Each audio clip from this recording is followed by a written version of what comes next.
Now, today we start the next topic of chapter 3rd, circle, that is arc of a circle.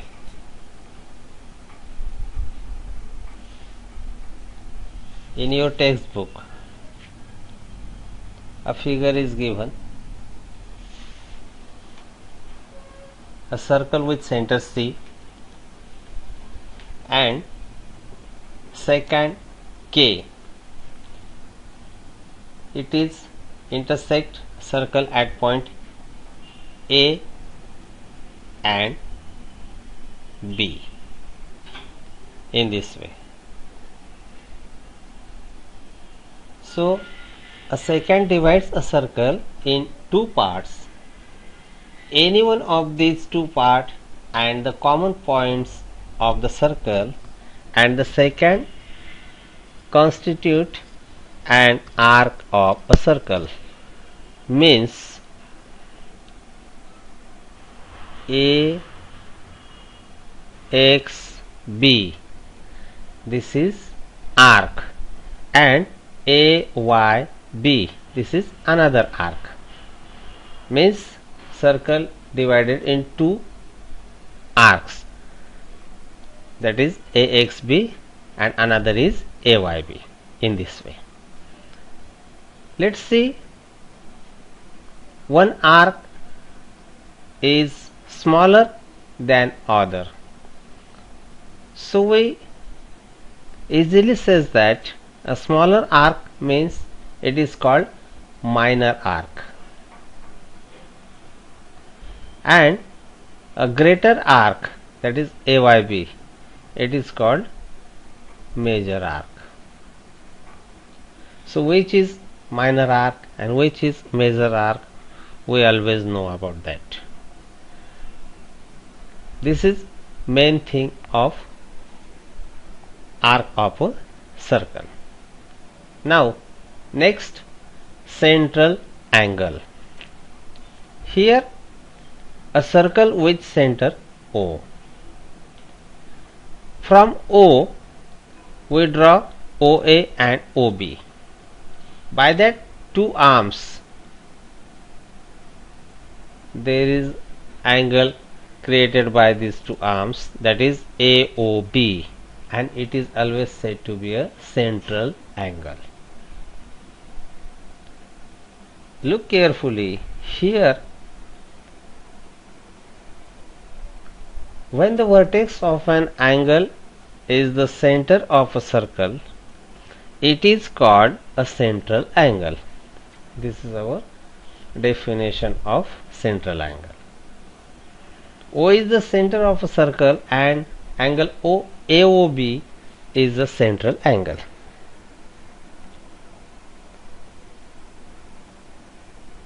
Now in the first figure we made two arcs by using secant, and here APB is also a arc, minor arc, and AQB, this is major arc, making by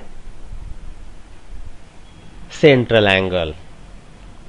म्हणजे सेकंडने पण arc create झाल्या होत्या आणि आता central अँगलने पण arc create होतात, हे आपल्या लक्षात आलं असेल. Measure of an arc. Look carefully.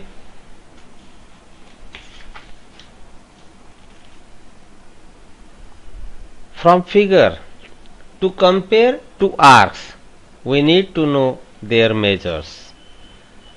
Measure of an arc is defined as follows. तुमच्या पुस्तकातल्या फिगर प्रमाणे आता आपण थोडीशी माहिती समजून घेऊया. Measure of a minor arc is equal to the measure of its corresponding central angle. Now look here. Measure of minor arc means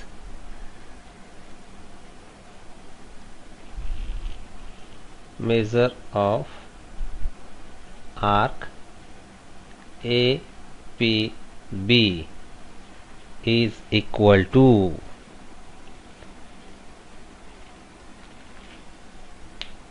काय लिहिते मेजर ऑफ अँगल कुठला central angle that is AOB ही गोष्ट clear करून घ्या म्हणजे ही जी arc आहे हिचं measurement आणि हा अँगल दोघांचं सेम असेल.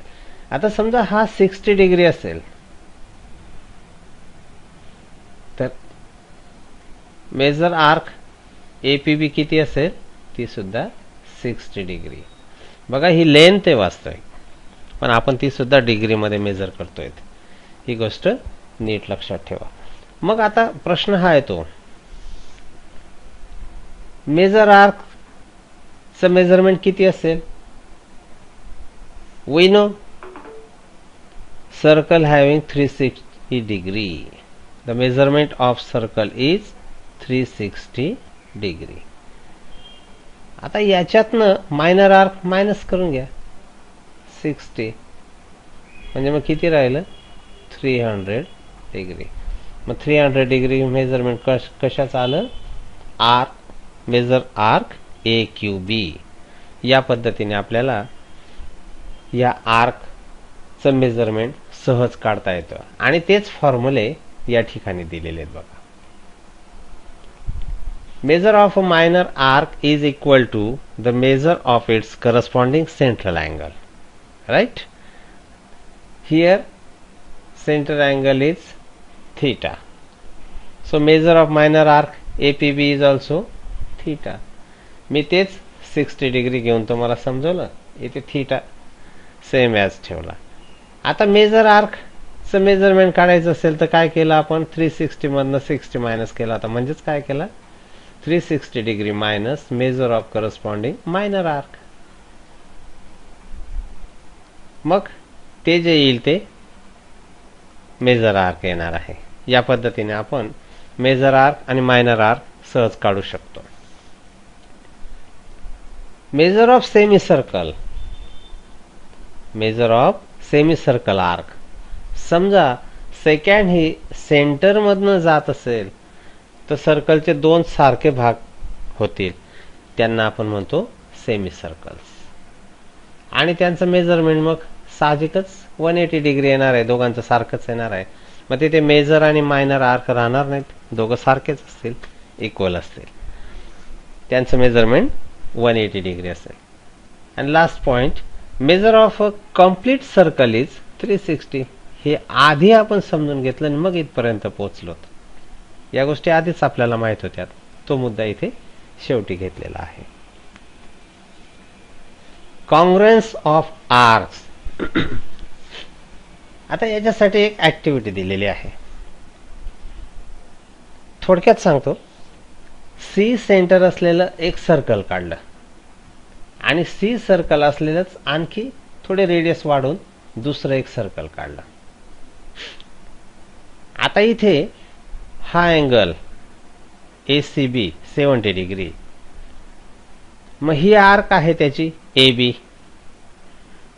आता AB इथे खरं म्हणजे आपण आर्क वाचताना किंवा लिहिताना मध्ये कुठला तरी एक पॉइंट घेतो पण आता ते सरावाने आपल्याला जजमेंट येऊन जाईल. स्मॉलर जी असेल तीच आपण वाचतो आणि जेव्हा गरज असेल मोठी आपण ती इंडिकेट त्या पद्धतीने करू शकतो. मग आता ABचं मेजरमेंट किती येणार आहे 70 डिग्री. सेंट्रल अँगल आणि ती आर्क सारखी आहे पण आता सर्कल मोठं काढलं आपण बघा DE की आपण याला DYE म्हणूया. दिसायला लहान मोठे आहेत मग याचं मेजरमेंट किती येईल ते पण 70 डिग्रीज येणार आहे. लहान मोठे असल्यावर कसं काय तर हा रूलच आहे त्या रूलच्या प्रमाणे आपल्याला जायचं आहे. AXB पण 70 असणार आहे DYE सुद्धा 70 असणार आहे कारण सेंट्रल अँगल आणि मेजर आर्क मधलं रिलेशन आपल्याला क्लिअर माहित झालेलं आहे. त्याच पद्धतीने हे आणि हे आणि हे सगळ्याच गोष्टी आपल्याला क्लिअर करता येतील.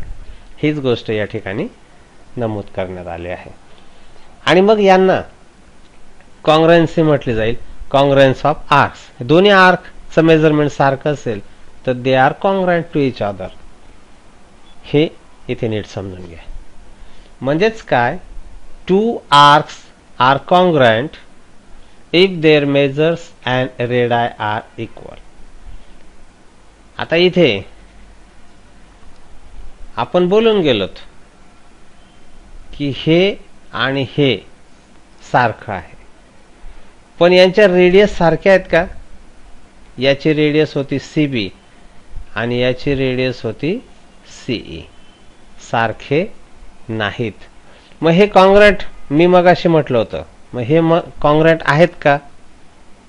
तर नाही होणार, कारण आपल्याला असंही दिसतंय ते डोळ्यांनी नाही आहेत ते. मग आता आपल्या लक्षात आलं की जरी सेंट्रल अँगल दोघांचा सारखा असेल, मग हे दोन्ही सारखे आहेत असं म्हणणं चुकीचं ठरेल.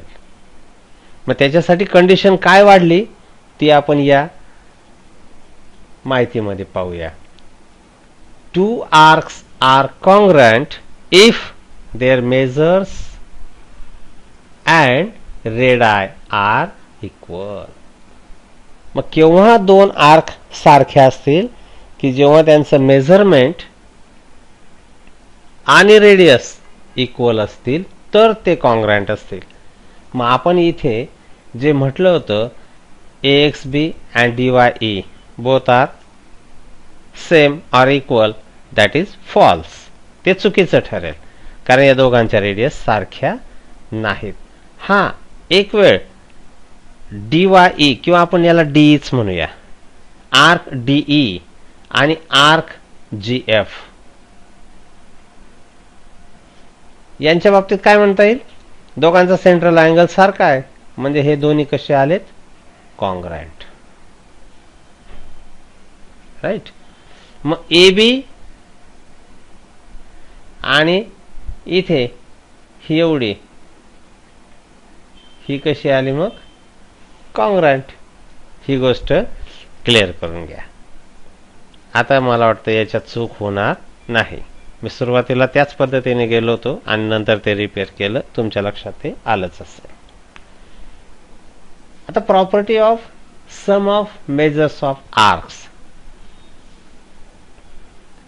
आता इथे एक सर्कल दिलेला आहे आणि सर्कलवर व्हेरियस पॉइंट्स आहेत ABCDE. They are all lying on a circle. मग सर्कलचं मेजरमेंट किती आहे, 360. मग आता AB किती, AB plus BC plus CD plus DE and plus EA या सगळ्यांचं मेजरमेंट किती येणार आहे, मग 360. म्हणजे आपण सम ऑफ मेजर्स ऑफ आर्क्स काढू शकतो.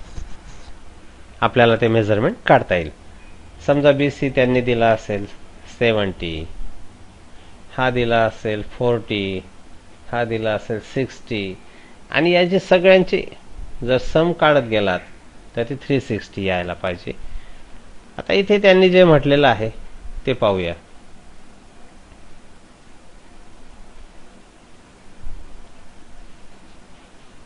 With these points many arcs are formed. आपल्याला माहिती there is one and only one common point C to arc ABC. हा ABC मध्ये C पॉइंट आणि CDE मध्ये C पॉइंट म्हणजे ABC आणि CDE या दोन आर्क त्याने घेतल्यात. मग याचा कॉमन पॉइंट काय आला, C असेल. तर मग आर्क ABE और आर्क ACE और आर्क ADE मधला कोणताही पॉइंट घ्या, शेवटचे मात्र फिक्स राहतील. म्हणजे ही इकडनं आपण मोजतोय तर ही आर्क टोटल किती आले, तर या ABC प्लस CDE दोघांची ऍडिशन केली तर ACE आपल्याला मोजता येतो. तेच इथे म्हटलेलं आहे. Major arc ABC plus major arc CDE is equal to major arc ACE. या पद्धतीने आपल्याला मेजरमेंट करता येईल. कधी कधी ABC आणि BCE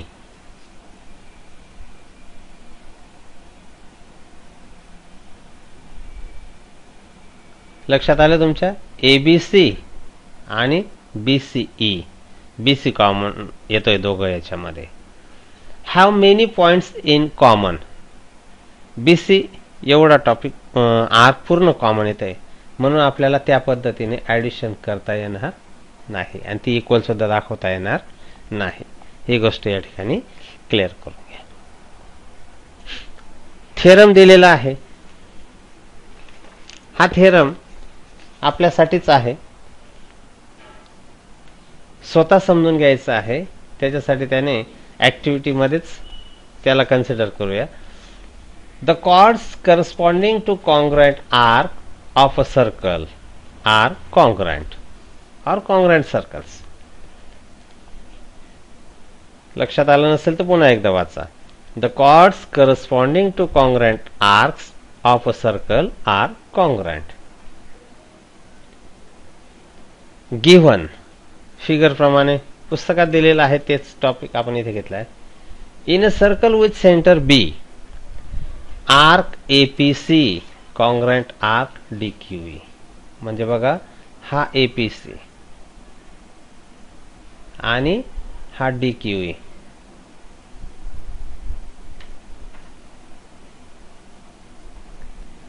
हे दोघं इक्वल आहेत.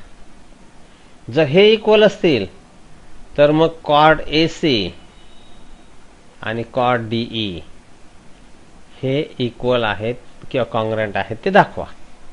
एक साधा प्रश्न. मग आपल्याला तो प्रूफ द्यायचा आहे. Fill in the blanks and complete the proof. आता हे ब्लँक भरू आणि तो प्रूफ द्यायचा आहे. इन ट्रायंगल ABC फिगर मध्ये बघा ABC दिसतोय अँड DBE दिसतायत. साइड AB इज कॉन्ग्रँट,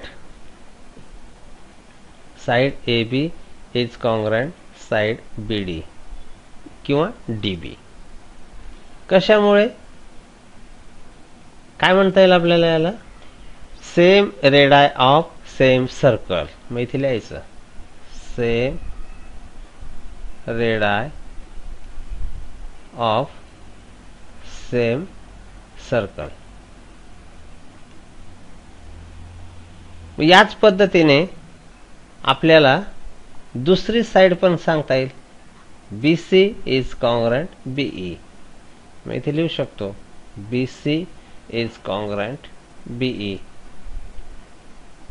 याला पण तेच वरती जे लिहिलं तेच same radii of same circle. Angle ABC is congruent angle DBE. Measures of congruent arc. Arc congruent दिले आहेत की नाही त्याने. आर्क जर कॉन्ग्रँट असतील तर सेंट्रल अँगल कसे असतील? कॉन्ग्रँट. मग ते आपण लिहिलं. म्हणजे हे इक्वेशन फर्स्ट, हे इक्वेशन सेकंड आणि हे equation third. By this 3 first, second and third triangle ABC is congruent triangle DBE. मग कोणत्या कसोटीनुसार? इथे बघा side angle side, side angle side म्हणजेच काय? SAS test. कुठली टेस्ट आली ही? SAS test. SAS टेस्ट नुसार हे दोन्ही ट्रायंगल कॉन्ग्रँट. आता दोन्ही ट्रायंगल कॉन्ग्रँट आले तर remaining part that is AC is congruent DE. मग तेच इथे लिहिलं chord AC is congruent chord DE. याला काय म्हणणार? Congruent sides of congruent triangle. Sorry, corresponding sides of congruent triangles. हां, corresponding sides of congruent triangles, CSCT या पद्धतीने. आणि फुल लिहिलं तरी काही हरकत नाही. तर या पद्धतीने आपल्याला हाही थेरम समजून घेता येईल. त्याच पद्धतीने हा दुसरा एक थेरम दिलेला आहे, त्याचीच एक प्रकारे कॉरोलरी आहे. कॉड PQ कॉन्ग्रँट कॉड RS जर असेल तर आर्क आता कॉन्ग्रँट दाखवा. त्याच पद्धतीने प्रूफ द्यायचा आहे, तो आपल्याला सहज जमू शकतो. Corresponding arcs of a congruent chord of a circle are congruent. आता काय दिलंय त्याने, कॉर्ड कॉन्ग्रँट दिलेले आहेत. म्हणजे जर नीट विचार केला तर आपल्याला थेरम सहज लिहिता येईल. In triangle POQ and triangle ROS, PO is congruent RO, OQ is congruent OS and PQ is congruent RS. या दोन गोष्टी कशासाठी, रेडियस ऑफ सेम सर्कल. आणि तिसरी PQ अँड RS का कॉन्ग्रँट आहे, गिव्हन मध्ये. आणि मग हे जर असतील तर साहजिकच हे दोन ट्रायंगल कोणत्या प्रकारचे आहेत, इक्विलॅटरल ट्रायंगल. मग इक्विलॅटरल ट्रायंगलचे सर्व अँगल कसे असतील, सॉरी हां इक्विलॅटरल ट्रायंगल नाही, दे आर कॉन्ग्रँट. ते कॉन्ग्रँट ट्रायंगल आहे. मग कॉन्ग्रँट ट्रायंगलचे करस्पॉन्डिंग अँगल्स आर कॉन्ग्रँट. मग ही जोडी आपल्याला कॉन्ग्रँट दाखवता येईल. मग हे अँगल जर कॉन्ग्रँट आलेत तर त्यांच्या समोरील जी आर्क आहे ती कशी असणार आहे, कॉन्ग्रँट असणार आहे. या पद्धतीने आपण हे सुद्धा सहज लिहू शकतो. Let's think. हा ठीक आहे, तुम्ही याच्यावर विचार करू शकतात.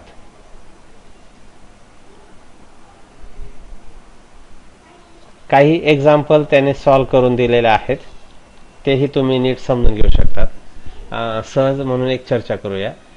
Example first, ABC are any points on the circle with centre O. Write the names of all arcs form due to these points. यांच्यामुळे कोणकोणत्या आर्क तयार झाल्यात त्या तुम्हाला लिहायच्या आहेत. आता बघा इथे सोल्युशन मध्ये names of arcs, arc AB दिसतंय आपल्याला, आर्क BC दिसतंय आपल्याला, आर्क AC. जनरली आपण 3 लिहितो, उघड उघड दिसतंय आपण तेवढंच जातो. पण पुढे तो आर्क ABC लिहितोय, म्हणजे 1 पॉइंट मध्ये घेतला, 3 पॉइंट मध्ये लिहिलं. मग ACB लिहिता येईल, मग BAC लिहिता येईल. जे पॉइंट दिले त्या पद्धतीने आपण लिहित गेलो. तर किती लिहून टाकले आपण, 6 लिहिल्यात बघा. म्हणजे इथे जेवढ्या विचारल्यात तेवढ्या लिहून काढल्यात. आता दुसरा प्रश्न, if major arc BC 110 degree and major arc AB 125 degree. इथेच लिहून घेतो. BC किती, 110 डिग्री अँड AB किती, 125 degree. Find the measures of all remaining arcs. म्हणजे मग आता याचं मेजरमेंट काढायचं आहे. आता या दोघांची सम करा आणि 360 मधनं मायनस करा, हा मिळून जाईल की नाही आपल्याला. बघा आता सुरुवातीला आपण ज्या वरती लिहिलेल्या आहेत त्या पद्धतीने त्याने सोडवलेलं आहे. मेजर आर्क ABC काढायची. ABC म्हणजेच काय, major arc AB plus major arc BC, म्हणजे या दोघांचे सम काढले, ती किती आली, 235 डिग्री. मग आता AC काढायची. मग AC म्हणजेच काय, 360 मायनस ACB. मग तेच 360 मायनस 235, ती सुद्धा आली 125. म्हणजे ही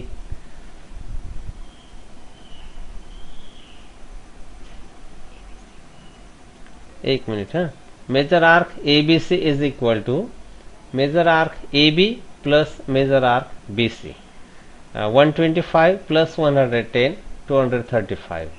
Now, measure arc AC is equal to 360 minus major arc ACB. इथे चुकतंय, ABC पाहिजे इथे, ABC. आता 360 मायनस 235, ABC किती आली 235. मग आता आन्सर मिळेल 125. म्हणजे इथे तुम्ही या क्वेश्चन मार्कच्या जागी 125 लिहू शकतात. सिमिलरली मेजर आर्क ACB काढू शकतो, BAC काढू शकतो. या पद्धतीने आपल्याला जे विचारलं ते आपण सहज काढू शकतो. इथे सुद्धा एक क्वेश्चन दिलेला आहे, त्याच्यावरून आपल्याला काही प्रूफ देता येतील.